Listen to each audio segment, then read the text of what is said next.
கிறிஸ்துவில் பிரியமானவர்களே, இன்றைய நற்செய்தியில் இயேசு சுங்கச்சாவடியில் அமர்ந்திருந்த லேவி என்னும் வரி தண்டுபவரிடம் என்னை பின்பற்றி வா என்கிறார்.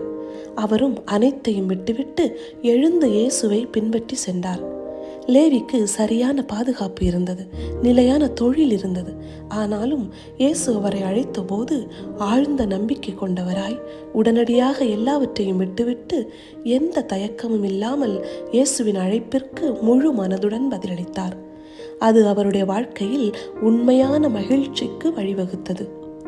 லேவி இயேசுவுக்கு அளித்த பதிலை பற்றி சிந்திப்போம்.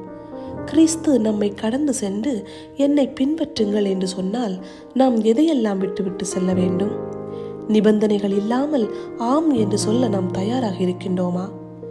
ஆண்டவராகிய இயேசுவே, தயக்கமின்றி உமது அழைப்பிற்கு பதிலளிக்க தேவையான மன தைரியத்தையும் நம்பிக்கையும் எனக்கு தாரும்.